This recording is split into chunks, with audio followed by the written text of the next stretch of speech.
안녕하십니까. 자, 오늘 2020년도 2차 채용시험 우리 총평하고 이제 해설 한번 하도록 하겠습니다.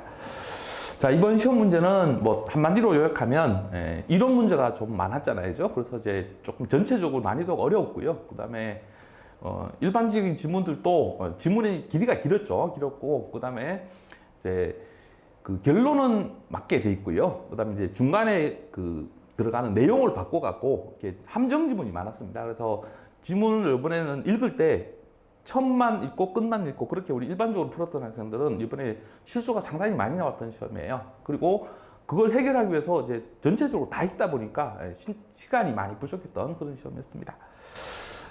전체적인 이제 난이도는 어려웠다고 하는데요. 이제 그 분석을 해보면 우리가 1차 채용 시험 같은 경우에는 이론 문제가 그냥 이론 문제 자체로서 나왔잖아요. 물론 문제 수도 많았지만 지문 수도 이렇게 제법 많은 지문이 나왔고요.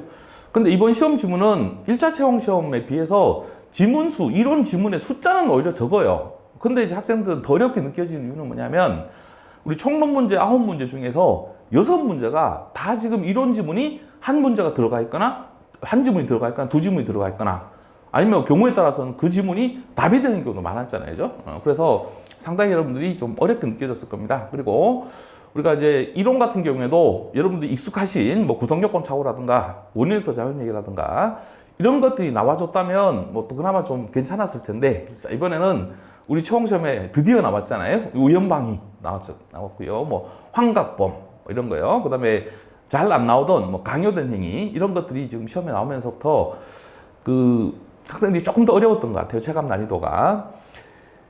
자, 그 다음에 이제 여러분 좀 당황스러웠던 이유는 뭐냐면 지금 이제 1차 채용 시험부터 해서 뭐 이론 문제 숫자가 폭발적으로 증가했기 때문에 지금 학생들이 이론 문제가 많이 나온 쪽으로 경향이 바뀌고 있다. 여기에 대해서는 다 예상을 하셨을 거예요. 그래서 이번 시험 같은 경우에 뭐 이론 문제를 대비하지 않고 가셨다는 것은 거의 있을 수 없다고 보는 거고요.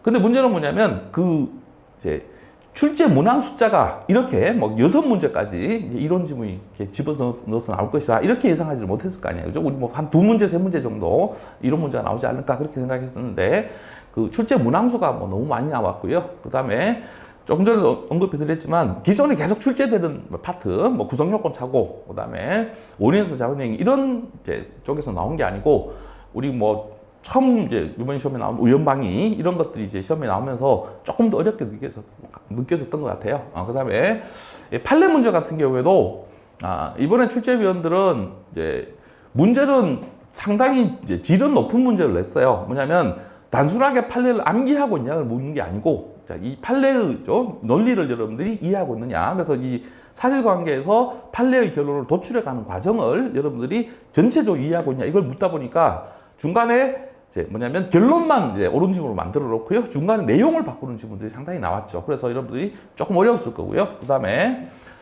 판례 지문들이 물론 대다수는 다 이제 익숙한 판례들이 나왔지만 경우에 따라서는 여러분들이 익숙하지 않은 조금 지엽적인 판례 아니면 조금 이제 오래된 판례요. 뭐 60년대, 70년대 판례들, 오래된 판례들, 잘 보지 않는 판례들인데 이제 시험에 나왔습니다. 그래서 그런 판례들이 여러분 시험 생소하다 보니까 이제 답을 찾는데요. 이제 다른 지문들 소거법으로 푸는 수밖에 없어갖고 다른 지문들까지 다 봐야 되는 경우가 많았기 때문에 뭐 시간도 상당히 이제 부족한 문제였다. 그렇게 이제 분석이 됩니다. 자, 그다음 이제 출제 유형으로 보면요. 우리가 일단 출제 영역별로 봤을 때는 총론이 9문제, 강론이 11문제. 뭐 10문제, 10문제가 가장 이상적이지만 보통 뭐 9문제, 11문제도 많이 나왔으니까요. 예년에 이제 출제 우리가 유형과 그렇게 뭐 벗어나지 않았던 문제고, 그 다음에 재산죄가 조금 줄어들다가요. 뭐 지난번 같은 경우는 3문제밖에 안 나왔었잖아요. 근데 이번에는 재산죄를 이제 4문제를 냈습니다. 그래서 4문제가 일반 평균적인 뭐 우리 출제 문항 숫자니까요. 이제 일반적인 숫자로 그냥 나왔다고 보시면 되고, 대신에 이제 앞에 우리 개인적 법익에서 많이 이제 출제에 치중하다 보니까 이제 의외로 우리가 이 사회적 법익 쪽이나 아니면 국가적 법익에서는 뭐 거의 한 문제밖에 못 내는 이제 그런 이제 출제용으로 이제 출제가 되었습니다. 그리고 이제 그 문제 유형별로 보면요. 자, 이거는 제가 문제로 말씀드리지 않아요. 왜냐하면 이번 시험 같은 경우에는 판례 지문하고 이론 지문을 섞어서 문제를 만들었기 때문에 그 문제를 뭐 이론 문제다, 판례 문제다 그렇게 말해서 분석할 수는 없기 때문에 문항수로 분석을 했습니다. 문항수로 분석을 해보면 총 이제 81개 문항이었는데 판례 지문이 이제 67개 출제됐고요. 이론 지문은 3개, 11개, 그 다음에 조문 지문이 3개, 그렇게 해서 이제 총 이제 81개 지문이 출제가 되었습니다. 그래서 이론 문제의 지문 숫자가 11개니까요. 뭐, 그러면 4로 계산하면 3문제로 모아서 냈다면 훨씬 쉬웠겠지만, 아까 설명드렸듯이 분산해서 문제별로 계속 이제 들어갔기 때문에 뭐, 총론 전 영역에 대해서 이제 문제가 나왔다고 보셔야 되는 거고요. 자, 그 다음에 조문 지문은 이번에 이제 조문에 관련된 사항을 체크하긴 했죠. 출제위원들이 체크하긴 했지만 여러분들이 예전처럼 막 그죠? 막 미수가 있는 범죄 없는 범죄, 뭐 예비무가 있는 범죄 없는 범죄 그렇게 막 단순 암기의 지식을 묻는 건 아니죠. 기본적으로 강론에서 여러분들이 전체적인 조문을 알고 있느냐. 그러니까 여러분 기본 강의 때부터 습관이 돼 있어야 되는 거잖아요. 일단 제가 조문이 어떻게 되는지 보고 습관적으로 공부를 하시는 학생들은 그렇게 뭐 조문에 관련돼서는 어려움이 없었을 거예요. 자, 그러면 이제 결론에 해당하는 부분이죠. 그러면 이제 출제 경위가 이렇게 점점 어려워져 가는데, 자, 우리 수험생들은 어떻게 대비를 하셔야 되냐? 자, 여기에 대한 이제 말씀을 이제 3가지로 요약해서 말씀드리겠습니다. 첫 번째 말씀드린 것은 뭐냐면, 자, 이제는 그냥 기본 개념이 충실하지 않은 상태에서 그냥 기출만 막 지문식으로 외워갖고, 자, 그 기출 지문으로 해결하겠다라고 하는 방식의 이제 시험 대비는 거의 이제는 효용을 발휘하기 어려워요. 이번 시험 같은 경우에도 우리가 이제 여러 개의 지문들요. 뭐 2번에 1번이나 3번에 4번 지문이나 뭐 4번에 2번 지문, 5번에 디귿번 지문 이런 것들은 진짜 기본 개념을 묻는 거예요. 그래서 지금 출제자의 반응과 수험생의 반응이 극명하게 갈립니다. 출제자들은 아니 이렇게 쉬운 걸 못 맞춰? 이런 건 당연한 거지 라고 내시는데 수험생들은 그게 기출되었던 생소한 지문, 익숙한 지문이 아니잖아요. 생소한 지문이다 보니까 이런 지문이 어디 있었지? 이런 문 처음 보는 건데 어렵다 이렇게 느끼는 겁니다. 자, 그러면 그 부분을 해결할 수 있는 방법은 지금 1차 채용 시험도 마찬가지였고요. 18년도에도 계속 나오는 이제 지문들이 유형들입니다. 자, 그 지문들은 기출로는 해결이 안 되고요. 기본 강의를 들으면서 기본 개념이 정확하게 숙지되어 있어야 돼요. 그 기본 개념에서 여러분들이 지문들을 도출해낼 수 있는 능력, 기본 개념으로 지문을 풀 수 있는 능력이 길러져야 됩니다. 그래서 이 기본 개념을 정확하게 이해하는 것이 이제 중요하다. 이렇게 해서 먼저 설명을 드리고요. 그 다음에 2번은 뭐 이제는 뭐 제가 저만 강조하는 게 아니고 모든 부분이 다 이제 강조하게 됐잖아요. 예전에 저는 강조했던 부분이지만 지금은 뭐 저뿐만 아니라 모든 부분들이 다 강조하는 거예요. 판례 위주로만 공부하시고 무조건 판례 일변도로만 공부하시는 공부 방법은 탈피하셔야 된다는 거잖아요. 지금 총론 문제 2번 같은 경우에 6문제의 이론 지문이 나왔어요. 그런데도 나는 그냥 판례만 맞추고 나 이론 문제 2-3개 틀리겠다 그런 개념도 아니잖아요. 왜냐하면 이론 문제가 딱 그냥 2문제로 나오고 지문을 8개를 몰아서 내면 그냥 그 2문제만 틀리고 나머지에서 뭐 80점 맞으면 되잖아요. 자, 근데 이번 시험처럼 이론 지문들을 문제마다 하나씩요, 2개씩 이렇게 집어넣어서 문제를 만들면 여러분들이 그 지문들을 빼고 소거법으로 해결이 되면 다행이지만 그렇지 않은 경우에는 여러분들이 고득점 하기 어려워요. 그래서 이론 공부도 반드시 하셔야 되고요. 조문도 체크를 하셔야 됩니다. 조문 공부도 좀 전에 설명드렸듯이 예전처럼 뭐 상습범 처분이 있는 범죄 없는 범죄, 뭐 미수가 있는 범죄 없는 범죄 그런 단순 암기식의 공부보다는 기본 개념 잡으실 때 우리 어떤 죄는 조문이 이렇게 돼 있기 때문에 판례 해석론이 이렇게 나온다라고 하는 것들을 여러분들이 자꾸 기본 개념부터 자꾸 연결시켜서 정리해 주셔야 됩니다. 그다음에 지금 이제 이론 문제, 학설 문제에 대한 대비인데요. 여러분들이 조금 이제 수험 기간이 긴 학생들이 아니 내가 무슨 좀 지금 이 정도 수업 내가 공부를 했는데 뭐 2년 공부하고 3년 공부했는데 지금 내가 무슨 기본 강의를 어떻게 듣겠냐 이렇게 생각하시는 분들도 있을 수 있어요. 근데 뭐 기본 개념이 안 잡혀 있는 상황에서 이런 식의 문제 유형으로 나오신다면 뭐 2년을 공부하셨던 3년을 공부하셨던 기본 개념 숙지는 반드시 한번 필요한 거고요. 그 다음에 도저히 그럼 기본 강의를 못 듣겠다. 자, 그러면 제가 정리해드린 이번에 이제 우리 안성기술학원에서 10시간 학설 특강을 했거든요. 근데 거기서 대부분의 질문들이 다 나왔어요. 그러니까 최소한 10시간 정도 준비요. 뭐 시험 대비, 시간 대비 여러분들 효율이 그렇게 떨어지지 않죠. 10시간 정도 투자는 여러분들이 기꺼이 할 수 있으니까요. 그 정도의 투자는 해주셔야 된다 이렇게 생각드리고요. 말씀드리고, 자, 그 다음에 세 번째 이제 문제입니다. 이번엔 판례하고 관련된 내용인데, 지금 원래 이제 판례들이 나왔는데요. 상당히 이제 낯선 판례들이 많이 나왔다는 얘기잖아요. 그러면 이제 뭐 판례 양을, 공부량을 막 늘려서, 그죠? 뭐 공보 불개적 판례, 그 다음에 아주 뭐죠? 교재에도 잘 안 실리는 옛날 지역적인 판례, 이런 것들까지 그럼 다 암기로 들어가야 되느냐? 그렇게 하시는 방법은 전혀 효율적이지 않고요. 그렇게 대비도 불가능합니다. 그래서 우리가 이제 판례의 결론만 달랑 암기해 놓은 경우, 자, 이번 시험 같은 경우에 판례의 결론은 옳은 지문으로 만들어 놓고요. 내용을 중간에 바꿔놓은 지문에 대해서는 속수무책이잖아요. 그러니까 여러분들이 판례의 결론만 암기하는 그런 공부에서 벗어나서 판례의 논리를 자꾸 이해를 하셔야 돼요. 그 판례의 논리를, 그 원리를 여러분이 학습하신 다음에 그 원리가 잡혀 있으면요. 그 판례의 개념, 기본 이제 법리가 잡혀 있으면 다른, 뭐죠? 여러분 보지 못한 사건에도 그 원리를 그대로 뭐죠? 확장해서 적용하시면 되잖아요. 그렇게 해서 하시는 방법으로 공부를 하셔야 될 것 같습니다.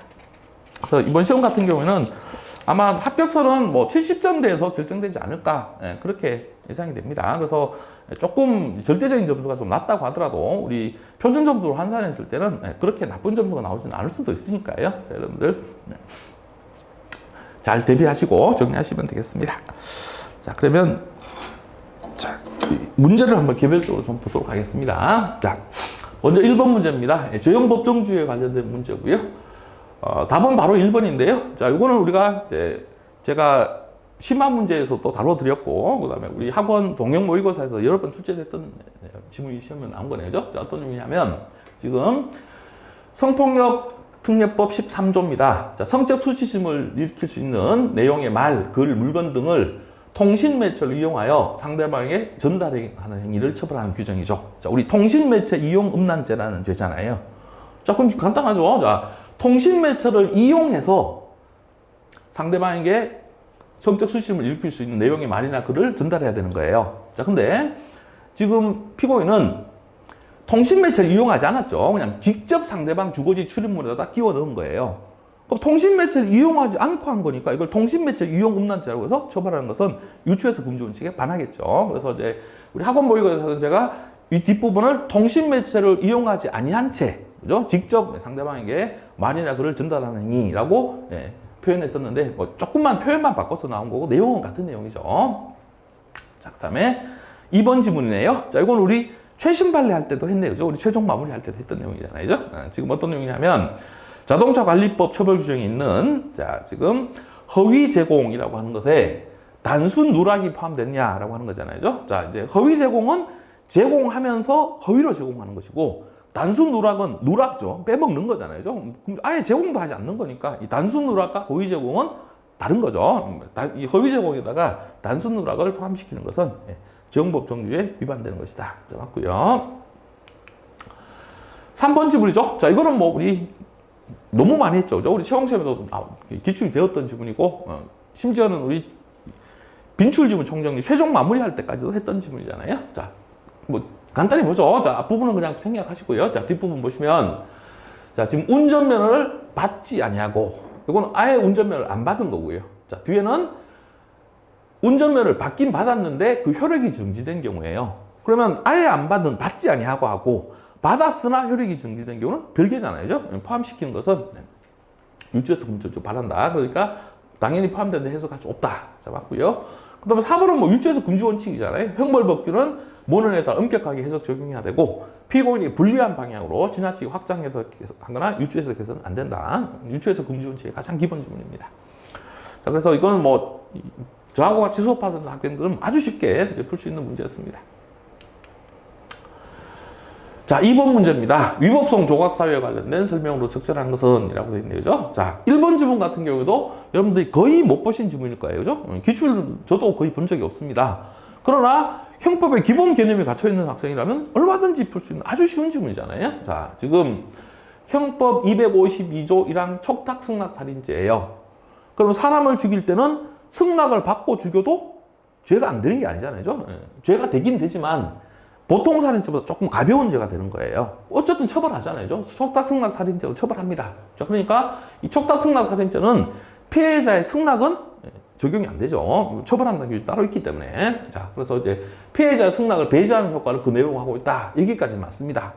자, 문제는 뒤가 틀렸네요. 그죠? 본죄의 위법성 조각은 불가능하다. 자, 우리 위법성 조각 사유는 피해자 승낙만 있는 게 아니고 정당방위도 있고 정당행위도 있고 그죠? 여러 가지 위법성 조각 사유들이 있잖아요. 그죠? 그러면 지금 이 촉탁승낙 살인죄는 승낙을 받고 해도 처벌한다. 자, 피해자 승낙은 인정하지 않겠다는 것이지 정당방위나 정당행위나 다른 위법성 조각 사유를 적용을 할 수 없다는 건 아니잖아요. 그러니까 다른 위법성 조각 사유가 있으면 얼마든지 위법성 조각될 수 있습니다. 자, 그래서 뒷부분 틀린 거잖아요. 자, 됐고요. 자, 그 다음에 이제 2번은 의료사고에 관련된 문제가 나왔는데요. 그래서 이것 같은 경우에도 학생들이 이게 조금 좀 지엽적인 사례였기 때문에 그 사례 자체까지 알고 있던 학생들은 그렇게 많지는 않았을 수도 있어요. 그러나 문제를 푸는 데는 기본 개념만 잡혀 있으면 아주 쉬운 지문이라는 겁니다. 자, 보겠습니다.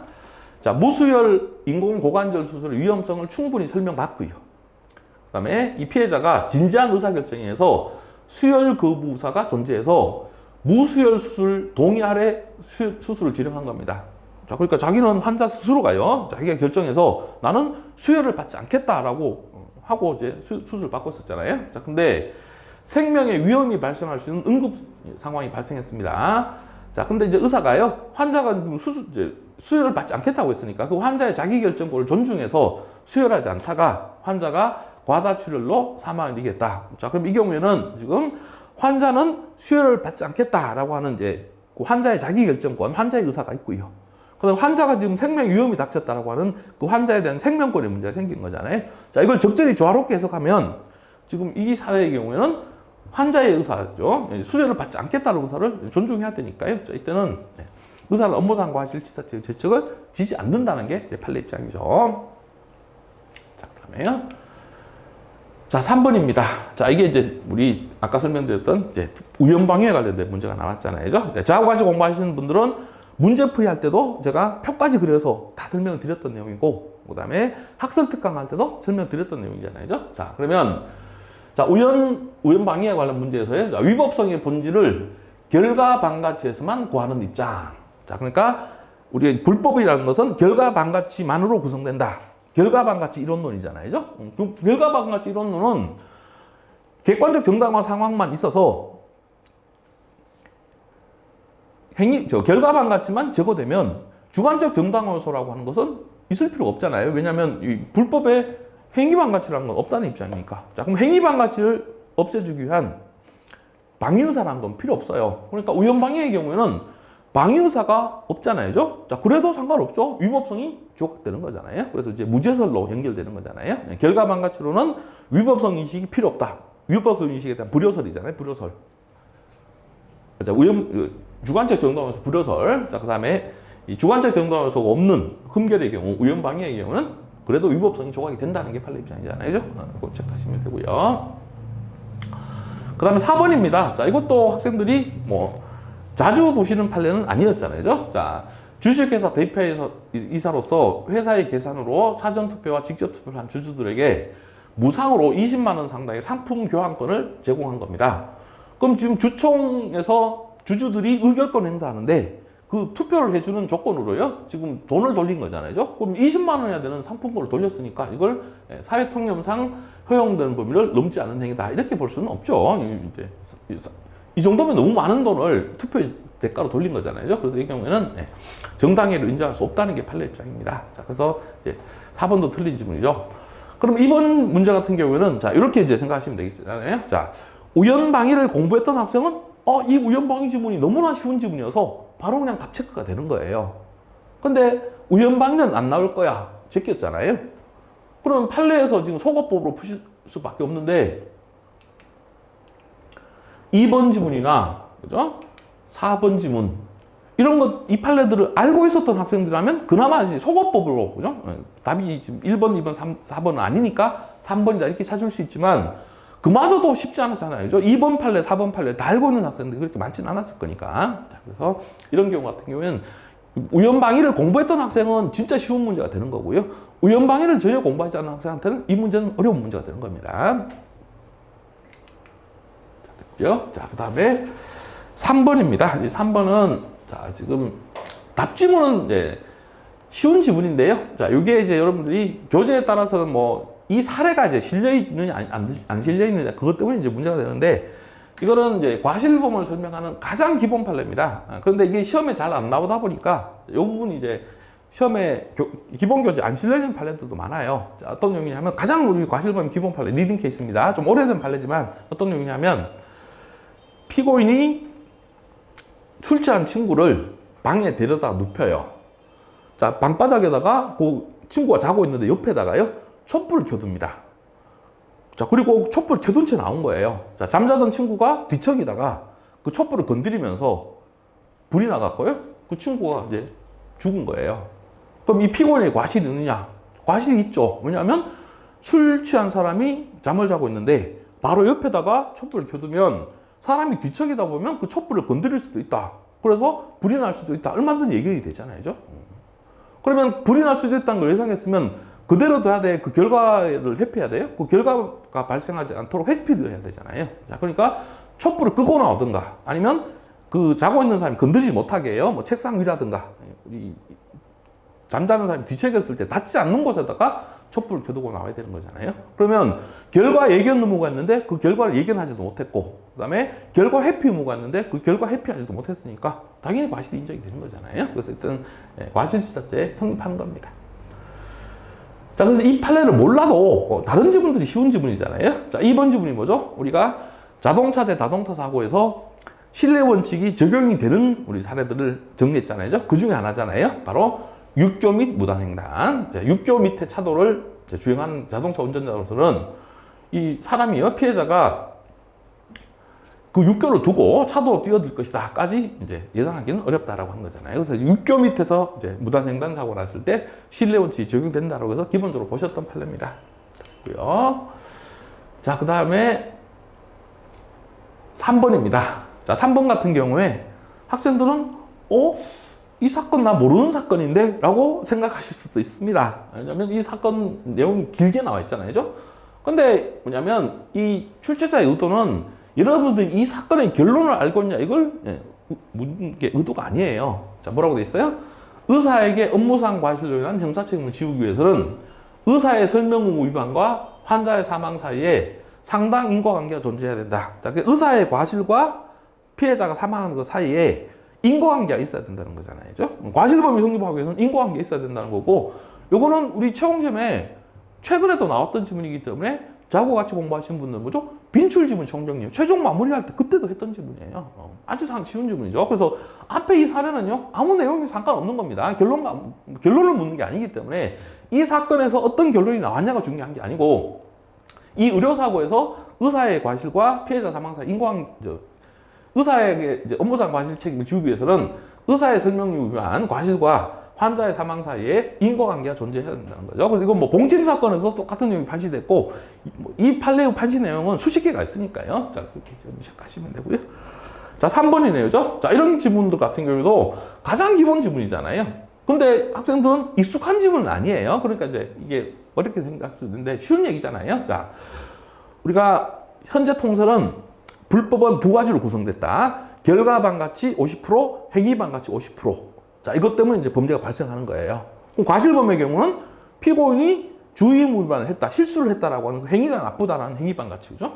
객관적 주의의무를 위반했다라고 하는 행위 반가치. 그리고 그 과실 때문에 뭐 피해자 죽거나 다치거나 불이 났다라고 하는 그 결과가 나쁘다라는 결과 반가치요. 그래서 이제 과실이라고 하는 객관적 주의의무 위반이라는 행위 반가치하고 결과가 발생했다라고 하는 결과 반가치. 자, 여기서 이제 과실범의 불법을 찾을 수 있다라고 한 겁니다. 가장 기본 지문입니다. 자, 됐고요.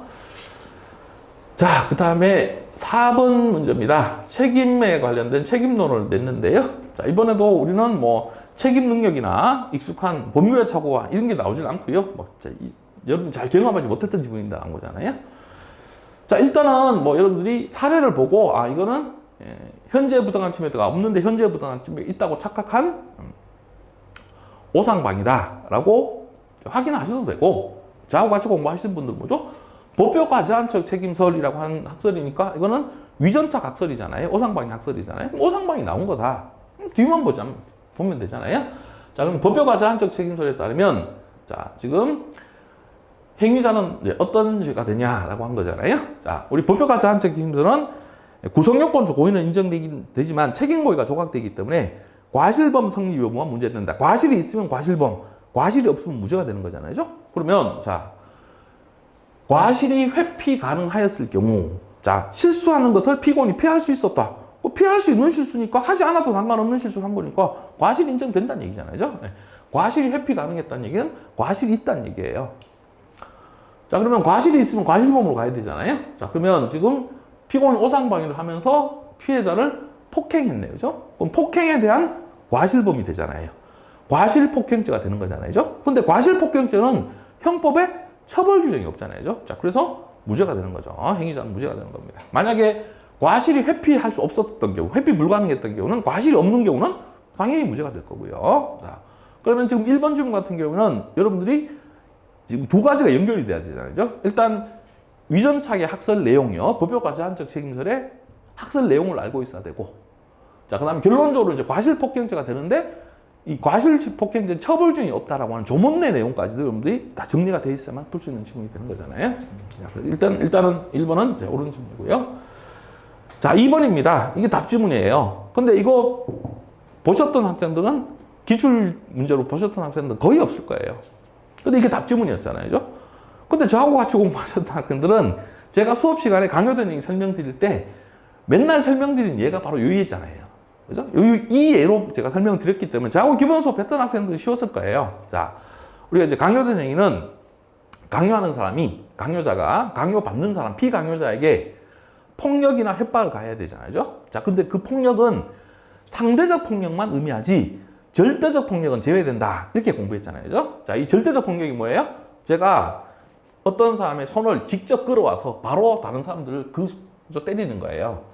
그러면 일단 그 손목을 끌어와서 이제 때릴 때요, 그 상대방이 구속요건의 당성, 위법성까지 인정이 되어야 강요된 행위가 되면서 책임이 조각되는 거잖아요. 자, 근데 제가 사람 팔을 직접 끌어와서 때리게 되면 그 팔을 이제 이용당하는 사람은 아예 뭐죠? 의사 자체가 없잖아요. 자, 그걸 우리가 절대적 폭력이라고 한다 그랬죠. 다른 사람 팔을 직접 끌어다가 다른 사람 가격하는 거예요. 그럼 그건 저의 행위지, 그 상대방의 경우에는 아예 뭐죠? 고의도 없고 행위 자체로 인정이 안 되잖아요. 그래서 아예 구속요건 해당성 자체가 인정이 안 됩니다. 그럼 강요된 행위까지 갈 필요가 없다 그랬잖아요. 자, 그래서 이제 강요된 행위에서 말하는 폭력은 절대적 폭력을 이제 제외된다고 하는 지문이에요.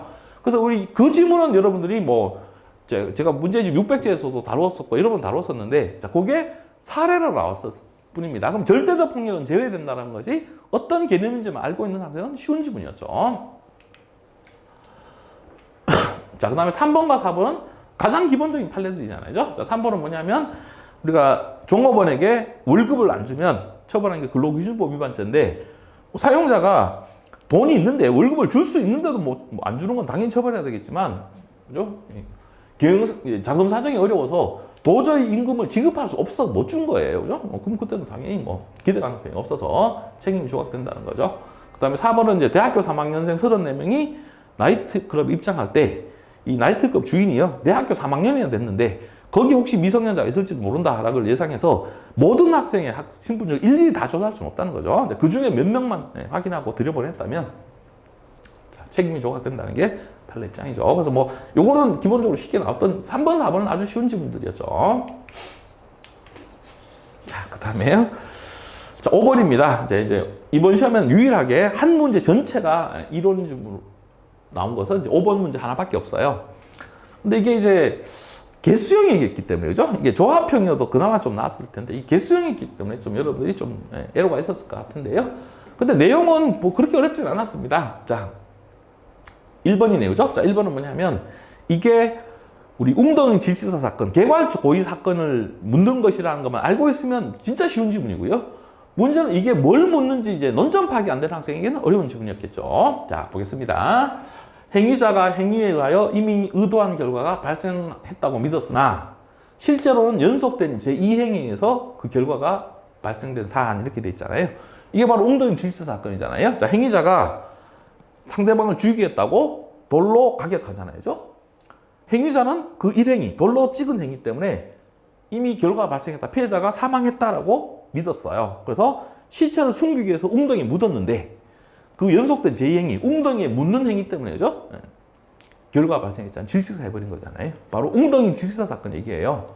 그럼 여기에 대해서는 이제 이 학설도 있죠. 자, 제1행위는 그 돌로 가격하는 행위는 살인 미수고 제2행위, 웅덩이에 묻는 행위는 과실치사고 행위는 별개니까 실경이다. 이렇게 이제 보는 학설이 있죠. 근데 그건 극소수 견해잖아요. 자, 나머지 다요. 뭐 나머지 학설, 개괄적 고의설, 계획실현설, 뭐 객관적 기속설, 인과관계 착오설, 판례 전부 뭐죠? 살인 기술을 인정하잖아요. 누구나 여기는 뭐 다툼이 있는 경우 판례 의함이니까 판례에 따르면 살인 기수가 되니까. 자, 기업번 틀린 질문이고요. 자, 그다음에 니은번요. 또 위전착이 나왔어요. 이번 시험에 지금 위전착이 아까 책임 문제에서 나왔고 이번에 또 나왔잖아요. 자, 그럼 이렇게 생각해 볼까요? 자, 위전착 형법에서 너무 어려워. 나 그냥 위전착 나오면 제낄래. 그렇게 들어갔던 학생들은 두 문제를 버려야 되는 거예요. 두 문제를. 자, 그러니까 이제 형법 공부를 하실 때 어떤 파트는 배제하고 어떤 파트는 공부하고 이렇게 여러분들이 선택적으로 골라서 하는 것이 지금은 상당히 위험하다는 말씀을 드리는 겁니다. 자, 지금 정당방위 상황이 존재하지도 않는데 불구하고 정당방위 상황이 존재한다고 방위행위를 한 이제 오상방위예요. 그럼 오상방위라는 걸 여기서 뭐 읽어서 파악해도 되고요. 그다음에 엄격 책임설이라는 학설 이름이 위전착 학설이니까 아, 위전착 나왔나 보다라고 하셔도 되는 거고요. 그럼 위전착에 관해서 엄격 책임설이잖아요. 엄격 책임설 어떤 학설이죠? 위법성에 관련된 착오는 무조건 법률의 착오다. 그러니까 위법성 조각사의 전제 사실의 착오도 위법성에 관한 착오니까 법률의 착오다라고 하는 견해예요. 그리고 엄격 책임설은 위법성 인식은 고의의 내용 지적에 들어있지 않기 때문에 위법성 인식이 없어도 고의가 성립하는데 아무 상관이 없다라고 하는 학설입니다. 그러면 자, 위전착의 경우에는 이제 엄격 책임설에 따르면 법률의 착오, 위법성 인식이 없는 경우고요. 위법성 인식이 없어도 고의는 무조건 인정이 돼요. 그죠? 고의는 당연히 인정이 되는 거잖아요. 그러면 요 뒷부분이요. 우리가 이제 법률의 착오의 경우에는 고의는 조각되지 않는다라고 하는, 고의는 인정된다라고 하는 부분이 우리 최홍시험에 기출이 된 적이 있잖아요. 그래서 학설 특강할 때 이 부분을 설명드렸고요. 그 다음에 엄격 책임설 설명드렸고, 그러면 그 두 개를 연결할 수 있는 능력만 있으면 바로 이제 해결이 되는 겁니다. 근데 문제는 그게 쉽지 않다는 거잖아요. 위전착에 관련된 내용하고 위법성 인식의 체계적 지위에 관련된 내용이 연결이 되셔야 풀 수 있는 지문이잖아요. 그 연결이 되는 학생들이 많지 않으니까 이제 이 지문은 상당히 까다로운 지문이 되는 거고요. 자, 그 다음에 디귿번 지문입니다. 자, 이것도 마찬가지예요. 기본 개념이 잘 돼 있는 학생은 아, 이 지문이 뭘 말하는구나 라고 하는 것만 파악하는 학생은 진짜 쉬운 지문. 그 다음에 그냥 기출만 공부하는 학생은 이런 지문은 본 적이 없는데 뭔지도 모르고 틀리는 거잖아요. 보겠습니다. 위법하지 않은 행위예요. 객관적으로 그건 위법하지 않은 행위, 적법한 행위입니다. 근데 피고인이 착각했어요. 그걸 위법한 것으로 오인한 거예요. 자, 그러면 위법한 것을 착각해서 위법하지 않다고 이제 착각한 게 그게 법률의 착오잖아요. 그럼 그거하고 정반대니까 뭐죠? 반전된 법률의 착오. 그러니까 이건 뭐라고 불러요? 환각범이죠, 환각범. 자, 그러면 이 환각범은 그 행위 자체가 객관적으로 위법하지 않은 행위예요.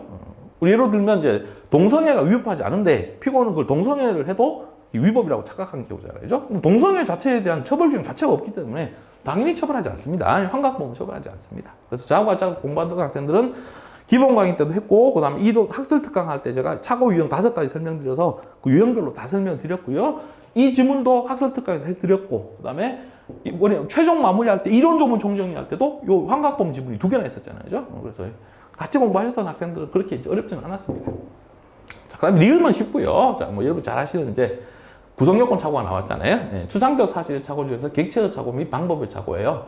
그럼 추상적 사실 착오이기만 하면 뭐 객체적 착오, 방법의 착오 상관없잖아요. 전부 구체적 부합설도 인식사실 미수, 발생사실 과실, 법정적 부합설도 인식사실 미수, 발생사실 과실 이렇게 처리가 되니까 결론은 동일하잖아요. 뭐 연습 많이 했잖아요. 이 구체적 부합설과 법정적 부합설 결론이 동일하지 않은 것은 구체적 사실의 착오 중에서 방법의 착오밖에 없다. 이 연습 많이 했던 학생들은 뭐 가장 쉬운 질문 중에 하나죠. 그래서 이 문제 같은 경우는 이제 관건은 이제 뭐냐면 기억번은 이게 웅덩이 질식사 사건을 묻는 것이냐, 이 논적 파악이 됐으면 아주 쉬운 질문, 그 논적 파악에 관련된 질문이고요. 그 다음에 니은번은 상당히 어려운 질문이죠. 왜냐하면 이제 위전착 학설하고 위법형식 체계적 지위라는 학설이 서로 연결이 돼야 되기 때문에. 자, 그 다음에 이거는 환각범위라는 개념만 아시면 풀 수 있는 질문이잖아요. 자, 이거는 뭐 여러분 많이 했던 질문이고요. 자, 그 다음에 6번 문제 보겠습니다. 자, 미수범위와 관련된 문제고, 자, 이건 전체적으로 다 판례 문제네요. 자, 근데 이제 1번이 답인데요. 자, 지금 소송 비용을 편취할 의사로 소송 비용의 지급을 구하는 손해배상 청구의 소를 제기한 경우 대표적인 불능범이잖아요. 그래서 사례 있고 바로 결론. 그럼 학생들이 바로 틀려버리는 거예요.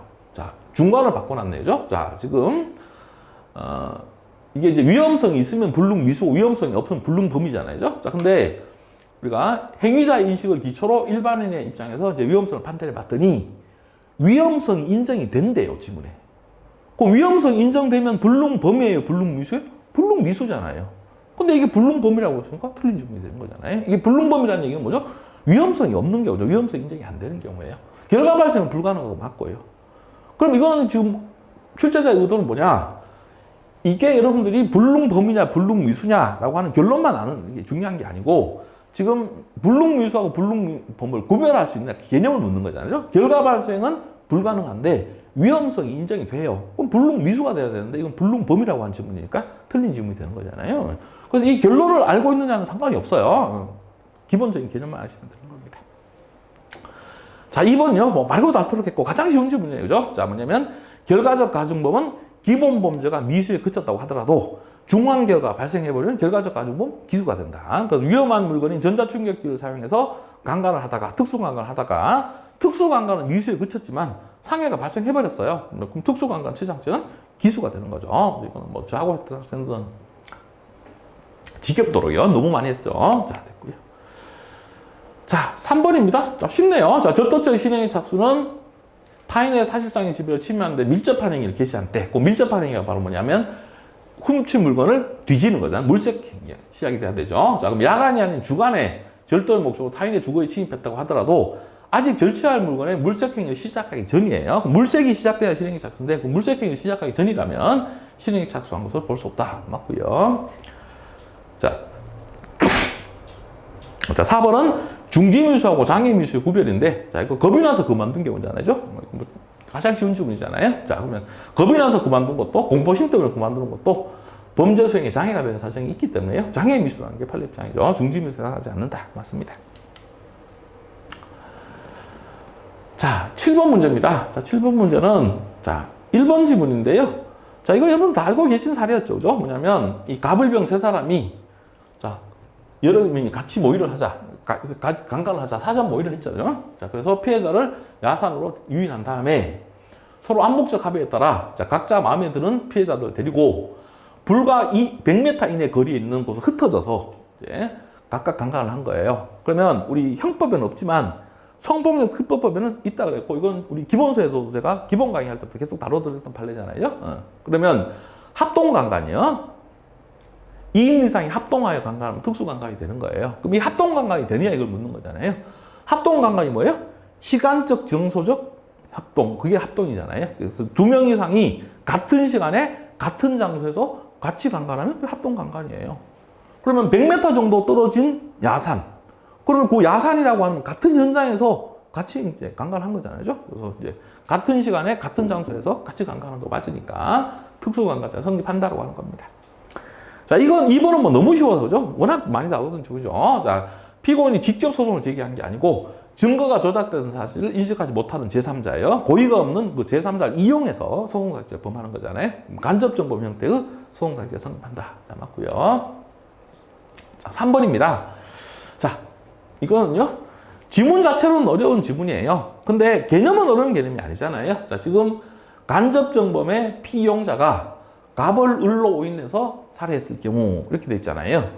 그러면 지금 간접정범의 착오는 뭐 교재에서 거의 다루지 않잖아요. 근데 그냥 구성요건 착오 이런 그대로 적용하면 되잖아요. 자, 우리 공부하신 내용 갖고 풀면 되잖아요. 자, 사람을 죽이는데 죽이고 싶은 사람을 찌르긴 찔렀지만 그 사람을 잘못 본 경우잖아요. 뭐죠? 구체적 사실의 착오죠. 객체적 착오예요. 그럼 당연히 뭐죠? 어떤 학설을 하더라도 고의기소가 되는 거잖아요. 구체적 사실의 착오죠. 객체적 착오니까. 자, 그 다음에 4번 지문이죠. 자, 이 사례를 여러분들이 거의 알고 계시는 학생들은 없었을 거예요. 그래서 이제 1번, 2번, 3번에서 답이 없었기 때문에 4번에서 이제 답을 찾는 학생들이 많았을 거고요. 그 다음에 요 사례는 이제 역시 마찬가지죠. 기본 개념만 잡혀 있으면 어렵지 않습니다. 자, 묻고 있는 게 뭐예요? 상해치사죄의 공동정범으로 처벌할 수 있냐를 물어요.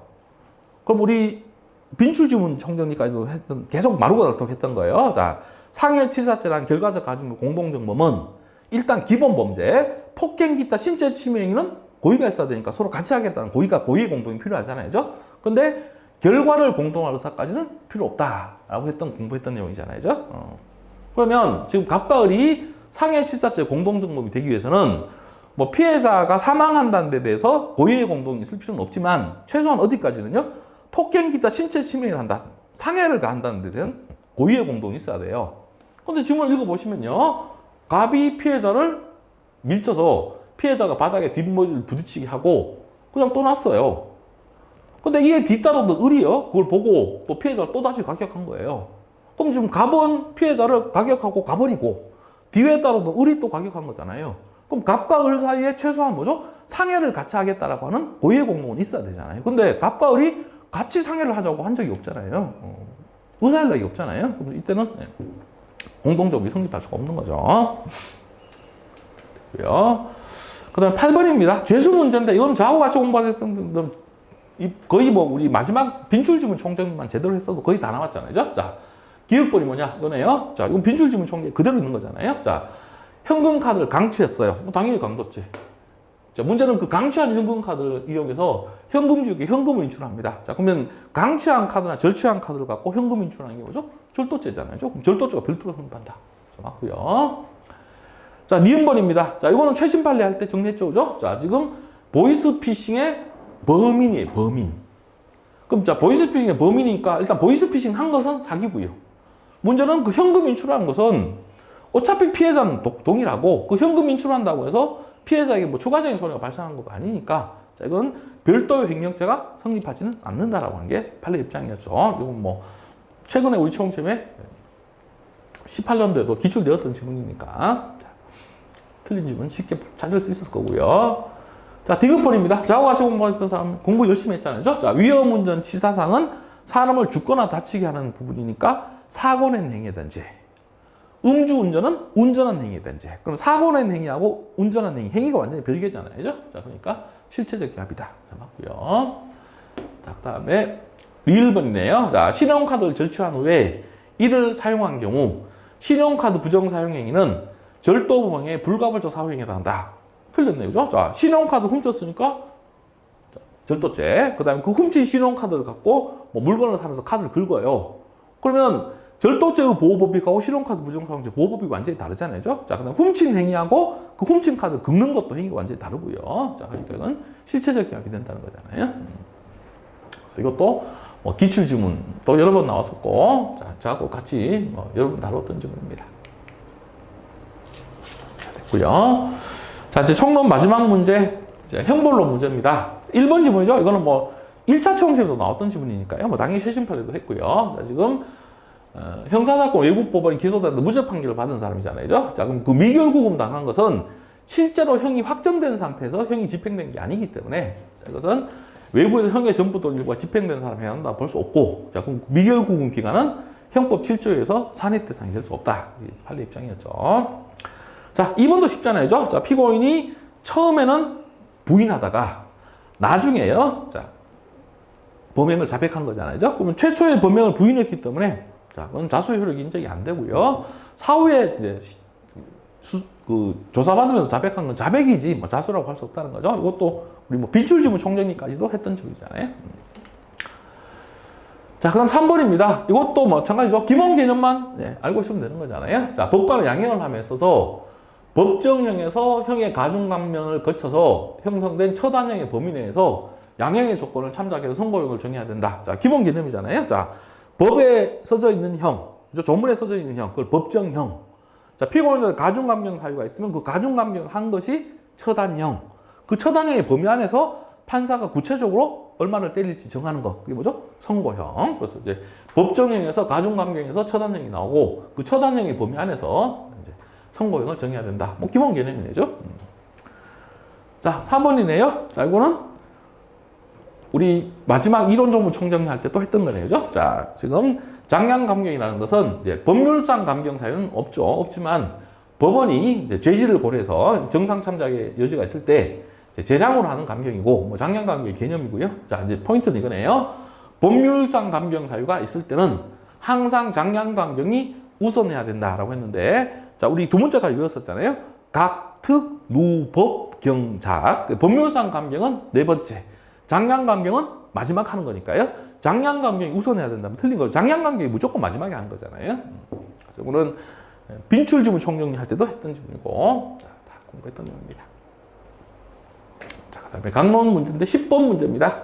자, 절도죄 문제인데 내용은 그렇게 어렵지 않았죠. 자, 1번이잖아요. 이건 뭐냐면 종업원이 주인 오토바이 타고 도망간 경우잖아요. 그럼 이건 이제 주인이 그 종업원을 믿고 맡긴 거니까, 이건 신인관계에 의해서 위탁한 거니까 이거는 횡령죄잖아요. 종업원 점유니까 횡령죄가 성립한다는 게 판례죄죠. 절도죄가 아니고요. 자, 그 다음에 2번이죠. 자, 이것도 우리가 마지막 최종 정리할 때까지 했던 내용이잖아요. 자, 어떤 내용이에요? 남의 예금 통장을 훔쳐가서 그 예금 통장을 들고 나가서요, 현금을 다 찾아버리고 인출해버리고 그 통장을 돌려준 거예요. 통장은 반환이 됐죠. 돌려줬지만 가치가 다 소모돼 버렸기 때문에 이때는 절도죄가 성립하는 거잖아요. 그래서 뭐 이것도 가장 중요한 지문 중에 하나니까 당연히 쉬운 지문이고요. 자, 3번 지문입니다. 재수의 가장 기본이잖아요. 자, 자기압수표를 훔쳤습니다. 그럼 절도죄는 당연히 성립하는 거고, 자, 문제는 그 훔친 자기압수표를 음식 대금으로 주고 거스름돈을 받는 거잖아요. 그러면 우리 현금 자기압수표 열차 승차권은 그 성격상이요, 상대방이 그걸 받게 되면 무조건 상대방께 된다 그랬잖아요. 그러면 지금 음식 판 사람은요, 음식 팔고 음식 대금으로 자기압수표 받았고 그게 자기압수표가 자기 거 됐어요. 그럼 지금 이 음식을 판 사람이요, 그 자기압수표 받은 사람한테는 아무 손해가 발생할 게 없잖아요. 그래서 이때는 사기죄가 별도로 성립하지 않고 불가불적 사후행위가 된다 됐고요. 그 다음에 4번도 이러면 했고요. 자, 지금 안 쓰던 냉장고를 계속 켜두는 바람에 전기가 소비됐다. 근데 그 전기는요, 냉장고가 임차인 점유, 피고인 점유이기 때문에 그 안에 흐르고 있는 전기도 피고인 점유다. 그래서 자기 점유하에 있던, 점유 관리하에 있던 전기를 사용한 것일 뿐이다. 타인 점유로 인정이 안 되기 때문에 절도죄가 성립하지 않는다. 뭐 가장 기본 지문입니다. 그래서 이 지문은 쉬운 문제죠. 가장 쉬운 문제 중에 하나입니다. 자, 다음에 11번입니다. 폭행죄인데요. 자, 이번에는 이제 특수폭행만 갖고 한 문제를 냈어요. 좀 상당히 까다로웠을 수도 있어요. 왜냐하면 여러분들 이게 이 특수폭행 자체만 갖고 내는 문제를 거의 접해보지 않았기 때문에 조금 어려울 수 있는데, 기본 강의자와 같이 학생들은 뭐 쉽게 풀 수 있는 문제입니다. 최소한 이 답을 2번이라고 특정하지 못해도 1번, 3번, 4번을 소거해서라도 풀 수 있는 지문이니까 같이 보도록 하겠습니다. 자, 앞부분 두 지문이네요. 자, 앞부분 보시면요, 지금 위험한 물건을 휴대하여라고 하는 것은 이제 범행에 사용할 의도를 갖고 휴대하는 거죠. 우연히 소지하는 건 포함이 안 된다. 그래서 우리 이제 버섯채쪽 칼 사건에서 설명드렸던 거죠. 범죄와 전혀 무관하게 그냥 우연히 소지하는 것은 포함이 안 되는 겁니다. 자, 그 다음에요, 범행에 사용할 의도 아래 흉기를 소지하기만 하면 되잖아요. 조문이 뭐죠? 위험한 물건을 휴대하여라고 돼 있기 때문에. 그래서 피해자가 그걸 인식할 필요도 없고 실제로 범행에 사용할 필요도 없다. 그래서 열심히 공부했던 내용입니다. 자, 2번 지문이죠. 나중에 위력을 보인다라고 하는 겁니다. 이거 뭐 여러분들이 이제 생소한 지문이라고 전혀 걱정할 필요가 없고요. 형법에서 말하는 위력의 개념 그대로 사용이 되는 거잖아요. 자, 위력이 뭐예요? 상대방에게 압박감을 주는 것.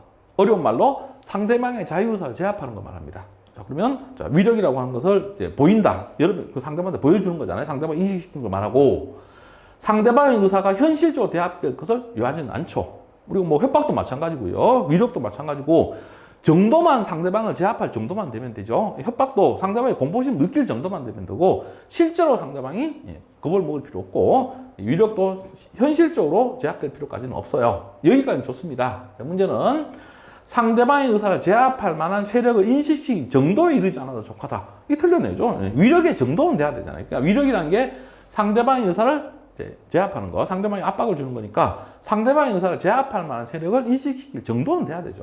그 정도는 돼야 됩니다.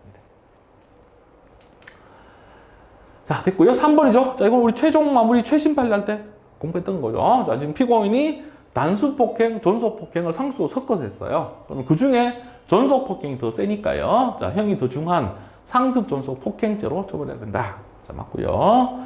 자, 4번도 뭐 쉬운 사례네요. 자, 지금 소화기잖아요. 소화기인데 그걸 사람한테 던졌다면 그건 위험한 물건이지만 특정인을 겨냥하여 던진 것으로 보이지 아니하는 점. 여기 키워드까지 제가 잡아서 정리했던 지문이잖아요. 그럼 사람한테 던진 게 아니기 때문에 자, 위험성이 구체적 사안에서 위험성 인정이 안 된다는 거죠. 위험한 부분에 해당하지 않는다. 자, 맞고요. 자, 12번 문제입니다. 협박죄에 관련된 문제인데요. 1번 지문이죠. 자, 뭐 이따가 또 이제 사기죄에서도 비슷한 지문이 나오는데 자, 뭐냐면 권리 행사나 직무 집행 일환으로 상대방 일정한 해악을 고지했어요. 자, 일단 협박죄 구성요건에 따라서 인정이 된다고 하더라도 그게 상계상규에 위반되느냐 위반되지 않느냐에 따라 위법성 조각 여부가 결정될 거 아니죠. 자, 지문에 뭐라고 돼 있어요? 사회상규에 반하지 아니하는 때 사회상 위배되지 않는 정도라는 거예요. 그럼 그때는 위법성 조각 되겠죠. 협박죄 성립하지 않는 거죠. 사회상규에 위배되는 정도가 되면 그때는 협박죄는 되는 거고요. 자, 사회상규에 반하지 않는 경우는 협박죄 성립하지 않는 거잖아요. 자, 2번이죠. 이거 상관협박죄. 뭐 가장 기본 지문이죠. 자, 공군 중사가 상관인 피해자에게 그 비위 등을 기록한 내용을 제시하면서 자신에게 포괄한 사실 인정하지 않으면 그 내용을 상부기관에 제출하겠다라고 지시를 말했잖아요. 이제 해악을 고시했고 그게 상대방이 도달했고요. 상대방이 의미까지 인식했기 때문에 자, 상관협박죄는 기수다라는 판례잖아요. 상관협박죄는 성립하는 거니까 자, 틀린 거고요. 자, 3번입니다. 자, 이것도 쉬운 지문이잖아요. 재수 지문이 가장 기본 지문이요. 자, 슈퍼마켓 사무실에서 협박하죠. 그리고 장소를 옮겨서 자, 이제 매장에 내려가 손님을 내쫓아 영업을 방해해서 업무 방해죄를 범해요. 뭐 협박죄하고 업무 방해죄가 피해자도 완전히 다르고 행위도 완전히 별개니까 상경이 아니잖아요. 실체적 합의다라는 판례잖아요. 자, 됐고요. 자, 그다음에 자, 4번이 답인데 쉽네요. 그죠? 자, 지금 협박죄는 아까 설명드렸듯이 이제 협박이라는 것은 상대방의 공포심을 일으키는 게 협박이니까 사람을 하여금 공포심을 일으키는 정도의 해악을 고지하는 걸 의미하는 거고 협박죄 성립하기 위해서는 구체적인 내용의 해악 고지가 있어야 된다라고 하는 거잖아요. 그래서 이거 뭐 빈출지문 총정리에서도 했던 내용이고 사례가 바로 수박이 없어지면 네 책임을 한다. 구체적인 내용의 해악 고지가 없으면 협박죄는 성립하지 않는다라고 하는 겁니다. 자, 13번 문제입니다. 강간과추행해죄인데 자, 이것도 뭐 쉽게 출제되었죠. 자, 1번입니다. 자, 1번은 뭐 말장난 열심히 했잖아요. 자, 강간죄는 폭행 협박을 개시하면 실행에 착수인데 자, 이 강간죄의 폭행 협박은 최협이니까 피해자의 한 걸 불능하게 하거나 현재에 곤란하게 할 정도의 폭행 협박을 개시할 때 실행에 착수해요. 그러면 그 폭행 협박만 개시하면 되잖아요. 실제로 상대방이 제압될 필요까지는 없잖아요. 실제로 피해자의 한 거가 불능하게 되거나 현재에 곤란하게 되어야만 실행에 착수했다고 볼 것은 아니다. 뭐 그런 기본 지문이고요. 자, 이겁니다. 18년도 우리 시험시험에 답지문이었고요. 그 다음에 그 전에 경찰 간부 시험에도 답지문이었기 때문에 제가 여러 번 공부했던 내용이고 600제에서도 다루었던 지문 그대로 나온 거잖아요. 자, 유사강간이라는 게 뭐라고요? 성기에다가 성기 아닌 것을 넣거나 성기가 아닌 곳에다가 성기를 넣는 것. 이 유사강간이잖아요. 자, 그러면 지금 구강에다가 뭘 넣는 거잖아요. 자, 그럼 구강은 입이잖아요. 성기가 아닌 곳이니까 자, 뭘 넣어야 돼? 성기를 넣어야 돼요. 성기를 제외한 것을 넣는 것은 유사강간죄가 안 됩니다. 그래서 이제 이 구강에다가 손가락을 넣은 것으로 옛날에는 지문 나왔었잖아요. 입에다가 손가락을 넣은 거잖아요. 그건 유사강간이라고 할 수 없다는 거잖아요. 자, 그 다음에 3번 결국 최신 판례 했던 내용이죠. 자, 피고인은 지금 피해자가 심신상실 또는 한거불능인 줄 알고 중간간을 하겠다고 자, 피해자가 간음했어요. 근데 실제로는 그 중간간에 객체가 안 되죠. 심신상실 또는 한거불능 상태 있지 않은 경우에요. 자, 그럼 중간간을 하려다가 상대방이 그 객체가 불가능해 갖고요. 중간간에 불가능하니까 이제 결과 발생 불가능한데 위험성 인정되니까 중간간에 불능죄 성립한다. 최신 판례로 뭐 전원합의체 판결로 다뤘던 내용이잖아요.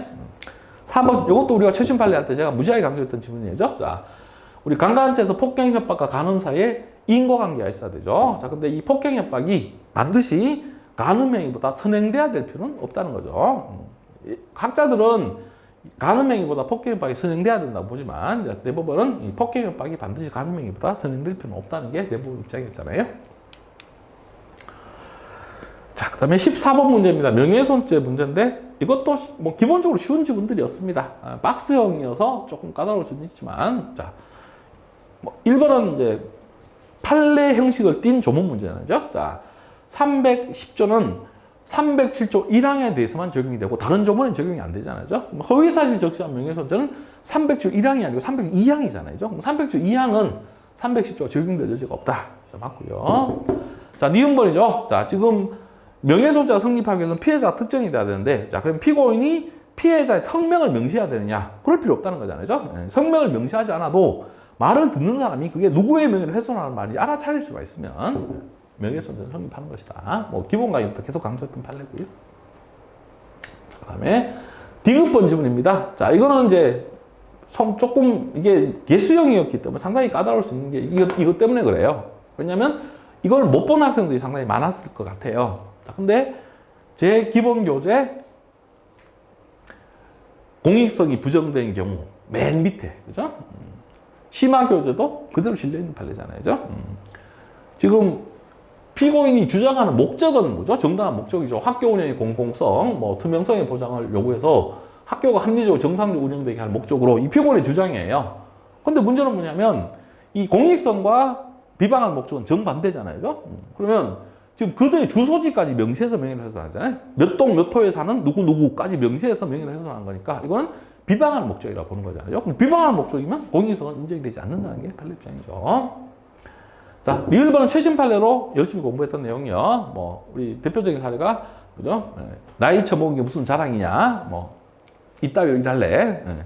나이가 어린 사람이 나이 많은 사람한테 무례한 말을 했다는 거잖아요. 무례한 말을 했다고 해서 그 사람의 사회적 가치가 그러니까 저하되는 건 아니니까요. 그래서 무례한 표현을 사용했다고 해서 무조건 모욕죄 구성권 해당도 볼 수는 없다라고 하는 게 판례 입장이죠. 자, 그래서 이 디귿번 지문만 아니었다면 상당히 쉬운 지문들로 나온 거죠. 자, 15번입니다. 주거 침입죄가 나왔는데요. 자, 먼저 1번이죠. 자, 이것도 여러분들이 사례는 익숙한데 요지가 좀 익숙하지 않을 수도 있는데 간단하잖아요. 자, 지금 주거자가 주거를 시작할 때는 적법하게 시작했어야죠. 그런데 나중에 그 권한을 상실했어요. 그래서 불법 점유가 된 겁니다. 대표적인 예가 뭐죠? 임차인이 적법하게 임대차를 들어간 거잖아요. 세를 들어갈 땐 적법하게 들어갔는데 임대차 기간이 끝났는데도 안 나가고 버티는 거예요. 자, 그럼 집주인이 법적 절차에 의하지 않고요, 그 집에 함부로 들어갈 수 있나요? 못 들어가죠. 들어가면 주거 침입죄 되는 거잖아요. 자, 그러면 이 권리자가 이 불법 점유를 배제하기 위해서, 즉 그 집을 비워주지 않는 사람 내쫓기 위해서 정당한 절차에 의하지 않고 그 주거에 들어가는 것이 주거 침입죄 성립하지 않는다. 이렇게 틀린 지문이고. 자, 2번은 뭐 가장 기본 지문이죠. 집 안까지 들어가지는 않아도 담장과 피해자 방 사이의 통로, 위호지는 들어갔으니까 주거 침입죄 성립하는 거잖아요. 그래서 이거는 우리 위호지의 개념이 이번에 최신 판례 할 때 거기 사드 기지 침입 사건에 또 한 번 나왔기 때문에 이제 그 사례를 내지는 않았지만 또 위호지의 개념을 시험에 낸 거고요. 자, 3번 뭐 쉽잖아요. 주거 침입죄는 이제 문을 열어야 실행이 착수잖아요. 시정장치 부수가 문을 열어야 실행이 착수인데 가스 배관만 타고 오다가 뛰어내린 경우잖아요. 뭐 최신 판례 맨 마지막까지 정리했던 겁니다. 최종 마무리해서 정리했던 거죠. 실행의 착수 인정이 안 되는 거잖아요. 자, 이거 쉬운 지문이잖아요. 여러 번 봤던 지문이고요. 자, 퇴거 요구를 받고 신체는 나가죠. 그죠? 신체는 나가면서 가재도구만 남겨놓은 거예요. 그죠? 신체가 나가는 것이 퇴거니까 신체가 나갔으면 퇴거한 거니까 퇴거 불응죄가 성립하지 않는다. 자, 맞고요. 자, 16번 사기죄입니다. 자, 이번에 우리 저하고 같이 이제 최신 판례만 했던 학생들도 무지하게 지금 지문을 많이 보잖아요. 이거 최신 판례 할 때 공부했잖아요. 자, 지금 피해자가 법인이나 단체인 경우에요. 자, 그때는 자, 대표자나 최종 결재권자가 이제 소관자가 기준이잖아요. 자, 근데 대표자나 최종 결재권자가 기망행위자고 동일인 대표자가 자기를 이제 속였거나 아니면 그 기망행위자가 공모해서 기망행위를 알고 있었던 경우에요. 그러면 지금 대표자나 최종 결재권자 기준으로 그 내용을 기망행위를 알고 있었으니까요. 사기죄는 성립되지 않는다. 맞잖아요. 그 다음에 자, 2번은 무자원 송금 방식으로 공범 계좌에 거액을 입금한 거잖아요. 컴퓨터상 사기죄 성립한다. 가장 기본 판례고요. 자, 그 다음에 또 3번이 나왔잖아요. 그죠? 자, 마찬가지잖아요. 자, 기망행위를 수단으로 한 권리 행사예요. 아까 뭐 협박죄에서도 마찬가지였고요. 자, 그러면 이제 그 기망행위가 사회통념상 허용된 범위를 넘느냐, 넘지 않느냐, 이걸 확인하면 되잖아요. 질문을 뭐라고 했어요? 사회통념상 권리 행사의 수단으로서 용인할 수 없는 정도. 사회통념상 용인되지 않는 정도잖아요. 너무 심한 경우잖아요. 자, 그때는 사기죄가 성립하는 거죠. 자, 4번이네요. 이걸 18년도 우리 청소년에 나왔던 질문이고, 최신 판례 할 때도 했고, 뭐, 이거 저하고 같이 공부하면서 아마 시험 보기 전까지 최소한 10번은 봤을 거잖아요. 자, 지금 한 개의 선거비용 보전 청구서를 제출하잖아요. 그래서 정부로부터 선거비용을 편취하는데, 자, 문제는 항목이 여러 개가 허위였다. 상관없다 그랬잖아요. 항목이 한 개의 선거비용 보전 청구 안에 들어있는 항목이 여러 개라도 어차피 보전 청구서 한 장 낸 거고, 그 피해자도 다 국가고 동일하고요. 자, 그래서 이때는 이제 한 개의 사기죄가 성립한다는 게 판례 입장이었죠. 그래서 사기죄도 이 문제, 지문이 워낙 쉬운 지문이었기 때문에 문제 자체는 쉬웠습니다. 자, 그 다음에 17번입니다. 1번 지문이잖아요. 자, 역시 마찬가지예요. 자, 학생들이 자꾸 뭐냐면 이게 결론이 뭐냐면 자꾸 묻는 거잖아요. 자, 결론하고 상관없잖아요. 자, 전기석유난로를 켜놓은 채 귀가해서 전기석유난로 과열로 화재가 발생했다는 거예요. 그럼 일단 피고인의 과실이 있어야 될 거 아니에요? 뭐 중과실, 중대한 과실이 있어야 될 거 아니에요? 그럼 그 중과실이 있냐 없냐를 판단하기 위해서는 뭐가 있어야죠? 화재 원인이 뭔지를 봐야 되겠죠. 화재 원인이 밝혀져야 피고인한테 뭐 잘못이 있는지 없는지 판단할 거 아니에요? 자, 우리 이 판례하고 직접 뭐 똑같은 판례는 아니지만 여러 개의 판례 알고 계시잖아요. 자, 우리 파도 수영장 사건 같은 경우에 지금 파도 수영장에서 초등학교 6학년생이 수영하다가 죽었는데 그 뭐죠? 수영장의 안전관리원에게 업무상 과실치사 책임을 지우려면 일단 그 초등학교 6학년생이 왜 죽었는지 사망 원인이 밝혀져야 하잖아요. 사망 원인이 밝혀지지 않으면 그건 과실을 인정할 수 없잖아요. 똑같은 개념이잖아요. 화재 원인이 뭔지를 모르는데 뭐 피고인한테 잘못이 있냐를 판단할 수 없잖아요. 그러니까 이제 1번 틀렸고요. 그래서 이제 이 화재 원인을 살펴볼 필요도 없이 이것 때문에 틀린 거잖아요. 자, 됐고. 2번입니다. 사람이 현존하는 자동차에 방화한 경우 일반 건조물 방화죄가 성립한다. 이렇게 돼 있는데 어떤 분은 해석을 이렇게 하시더라고요. 자동차는 건조물이 아니기 때문에 일반 건조물 방화죄가 안 된다고 하시는데 그게 아니고 사람이 현존하는 건조물, 주거, 광경, 자동차 이런 데다가 방화하면 어떻게 돼? 현주 건조물 방화죄가 되죠. 사람이 현존하는 자동차에 방화하면 그건 현주 건조물 방화죄가 되는 겁니다. 이건 틀렸고요. 3번이 저 이거 열심히 했잖아요. 지붕과 문짝 창문이 없고, 자, 그럼 폐가인데 완전히 무너진 폐가니까 뭐 건조물이 아니잖아요. 그래서 이제 타인소 일반 건조물 방화죄가 성립한다. 자, 틀린 지문이고. 그래서 여기서 이제 답이 골라졌어야 됐고요. 자, 요것도 우리 저하고 같이 공부한 학생들은 기본 강의부터 계속 했잖아요. 기본 강의도 있고 심한 교재도 있고요. 자, 뭐냐면 우리가 업무상 과실, 이 실화죄에서 업무상 과실이 인정이 되려면 업무라고 하는 것이 화재 발견 방지 의무가 지워져 있어야 되잖아요. 근데 이제 이 판례는 유조차 운전사, 그 옆에 있는 다른 판례는 뭐죠? 자동차 운전 업무에 종사하는 자, 자동차 운전하는 사람. 이 사람은 차를 운전하는 사람이지 화재 발견 방지 의무라는 게 없어요. 그래서 이 업무상 실화죄에서만 아예 업무로 인정이 안 되는 겁니다. 업무상 과실 인정되지 않는다. 자, 답은 4번이죠. 자, 그 다음에요. 18번입니다. 횡령죄 문제인데, 자, 이것도 마찬가지요. 답이 어려웠다고 볼 수는 없어요. 근데 지문도 상당히 길고요. 그 다음에 익숙하지 않은 사례들이 나왔기 때문에 조금 어렵게 느껴졌을 것 같은데 차근차근요. 이번 시험 같은 경우에 시간만 충분히 했다면 차근차근 보시면 그렇게 어려운 문제는 아닙니다. 1번입니다. 이건 저하고 같이 여러 번 공부했던 판례죠. 제가 뭐 모의고사에서 기회 있을 때마다 냈던 판례잖아요. 자, 지금 종친회 회장이 종친회 돈이 법원에 공탁이 돼 있는데 그걸 자기 돈이라고 속였고 편취했잖아요. 자, 그러면 이 종친회에 대한 사기죄가 성립하는 거고 문제는 그 돈을 갖고 있으니까 당연히 종친회에서 그걸 돌려달라고 하는데 반환을 거부한 거예요. 그럼 반환을 거부한 것이 별도의 횡령죄가 성립하느냐? 어차피 피해자는 종친회 똑같잖아요. 동일하고. 그 다음에 이미 종친회 돈을 피고인이 수용보상금을 찾아버렸을 때 이미 종친회는 그 돈을 피고인한테 다 뺏긴 거잖아요. 그 피고인이 반환 거부한다고 해서 종친회한테 뭐 새로운 소리가 발생하는 게 아니잖아요. 그래서 불가불적 사후행위가 되기 때문에 별도 횡령죄는 성립하지 않는다는 거죠. 그래서 뭐 기본적으로 공부했던 내용입니다. 자, 됐고요. 2번입니다. 자, 이게 좀 익숙하지 않았을 거예요. 자, 뭐냐면 병원에서 의약품 선정 구매 업무를 담당하는 약국장이 병원을 대신해서 제약회사로부터 이 의약품 제공의 대가로 기부금 명목으로 돈을 받아서 보관 중에 임의로 소비했다라고 한 겁니다. 그럼 이것이 이제 병원이 약국장에게 불법 원인급여를 한 거니까 업무상 횡령죄가 성립하느냐 이게 문제가 되는 거잖아요. 자, 지금 이제 불법 원인급여나 이게 문제가 되는 건데요. 자, 지금 보실게요. 자, 병원에다가 제약회사에서 약을 납품하면서 그 의약품 제공의 대가로 기부금을 준 거잖아요. 의약품 리베이트를 준 거잖아요. 그럼 이거는 뭐죠? 불법적인 돈이잖아요.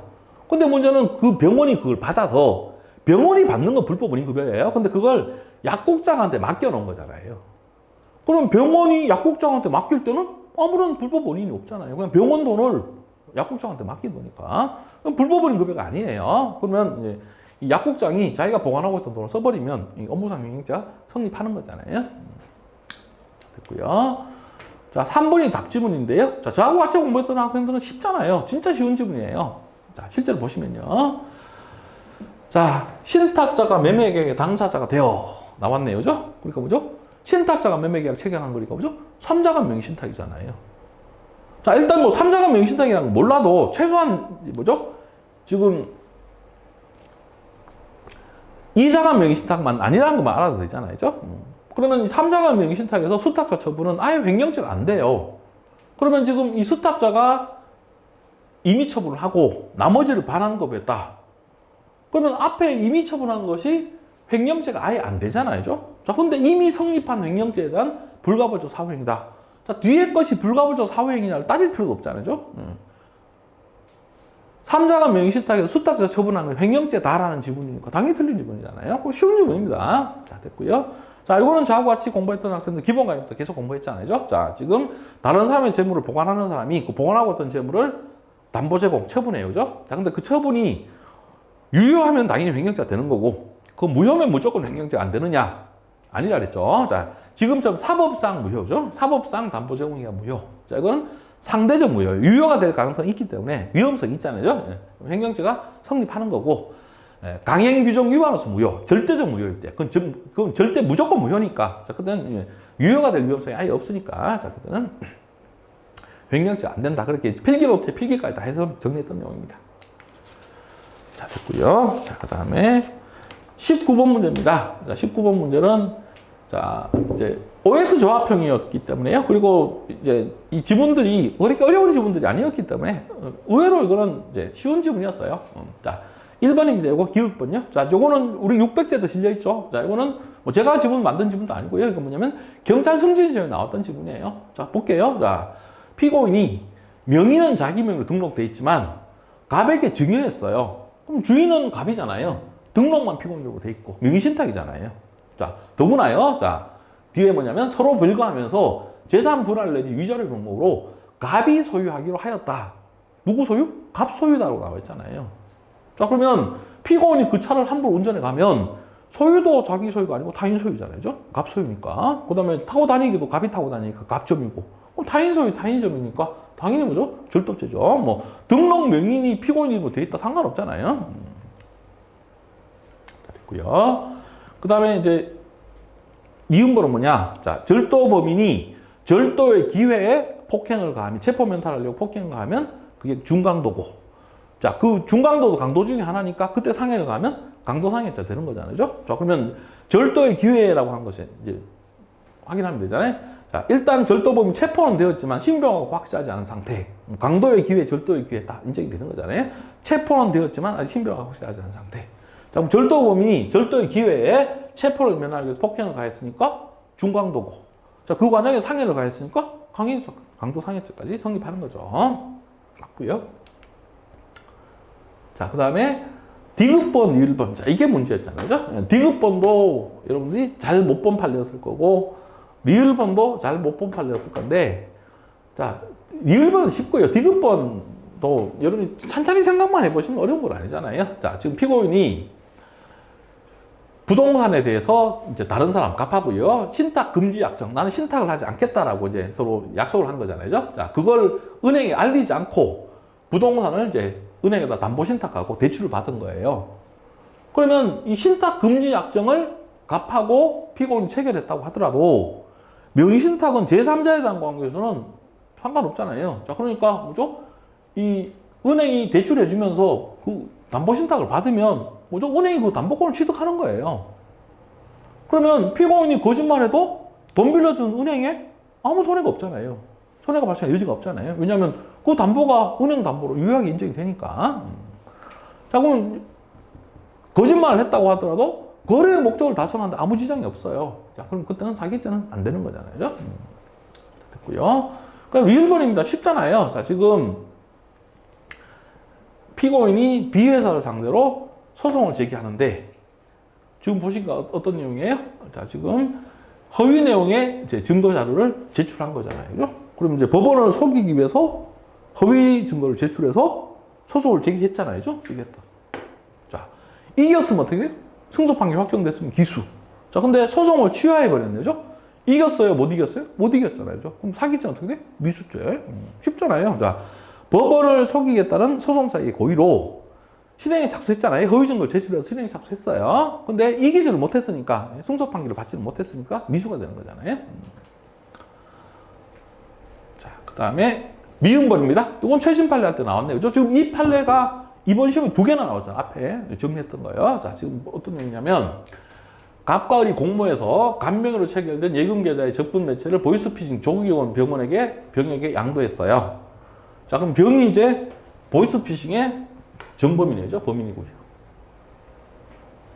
자, 갑과 을이 공모해서, 그죠? 공모해서 계좌를 빌려준 거잖아요. 그죠?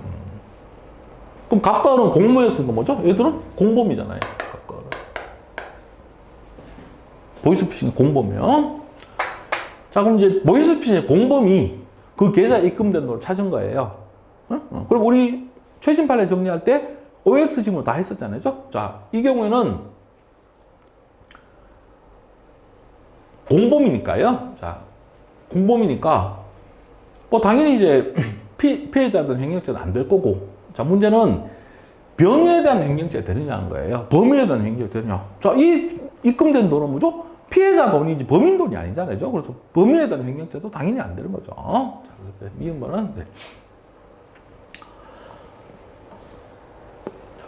병에 대한 횡령죄 구성하지 않는다 해야 되니까 틀린 질문이 되겠죠. 아까 우리 보이스피싱 범인 판례하고 같은 내용으로서 같이 우리가 다 정리했던 내용이죠. 최신 판례까지 정리했던 거예요. 자, 그 다음에요. 자, 이렇게 내다 보니까, 개인적 법익에 치중해서 내다 보니까 사회적 법익은 하나도 안 나오네요. 여러분 어렵다고 하는 문서제도 안 나왔고. 그래서 이 부분은 좀 여러분이 오히려 쉬운 부분이죠. 오히려 조금 이제 난이도 낮아지는 부분이고요. 자, 20번입니다. 자, 직무유기죄죠. 자, 이거 답이고 너무 쉬운 문제잖아요. 이건 뭐 저하고 기본 강의 들었던 학생, 저하고 문제풀이 했던 학생들은 뭐 수십 번 답증으로 봤잖아요. 자, 뭐냐면 직무유기죄는 의식적으로 직무를 방임 포기하는 거니까 직무 수행 의무 있는 공무원이 직무 수행을 하지 않아야 돼요. 만약에 직무를 수행하잖아요. 그럼 수행하면 뭐 그게 위법이든 뭐 내용이 부실하든 결과가 부당하든 상관없이 직무유기죄는 안 되는 거죠. 직무 수행을 하지 않아야지. 직무 수행을 하긴 했는데 위법이다. 직무유기죄 안 되는 거잖아요. 자, 4번은 뭐 검찰 고위간부가 검찰 수사에 관련된 사항을 누설한 거니까 공무상 비밀 누설죄 뭐 된다. 가장 기본 판례 중 하나고요. 자, 그다음에 3번이죠. 직권남용의 개념이잖아요. 자, 이거는 우리 최근에도 시험에 나왔고요. 자, 직권남용이가 뭐예요? 겉으로 볼 때는 직무집행처럼 보이죠. 자, 근데 실질적으로는 정당한 권한 이유행위, 위법 부당한 행위를 하는 거예요. 겉으로 볼 때는 이게 직무집행처럼 보이지만 실제로는 나쁜 짓을 하는 경우, 자, 그게 직권남용 권리행사방해죄다. 맞고요. 4번 뇌물죄 가장 기본 지문요. 자, 공무원인 상태에서 받아야 뇌물수수가 되는데 퇴직 후에 받은 경우잖아요. 아무리 그 뇌물 약속과 뇌물수수가 시간적으로 근접돼서 연속돼 있다고 하더라도 퇴직 후에 받는 것은 뇌물수수죄는 성립하지 않는다라고 하는 게 판례 입장입니다. 자, 그럼 여기까지 해서 이제 문제의 내용을 살펴드렸어요. 그래서 이제 지금 하나하나의 지문의 OX 보다가는 여러분들이 제 이제 설명드린 내용하고 그다음에 여러분들이 시험 보셨을 때 그죠? 여러분의 상황하고 잘 이제 판단을 하셔서 만약에 이제 다시 이제 다음 시험을 준비하신다면 내가 어떤 부분에서 문제가 있으니까 난 어떤 부분을 이제 더 보완을 해서 시험을 보시겠다. 이제 그 뭐죠? 개념을 찾는 것이 훨씬 더 중요하다고 생각합니다. 그래서 하나하나의 지문에 뭐죠? OX 보다가는 여러분들이 공부를 하실 때 앞으로 이제 공부 계획을 잡는데 참고가 되었으면 좋겠습니다. 여기까지 보겠습니다. 수고하셨습니다.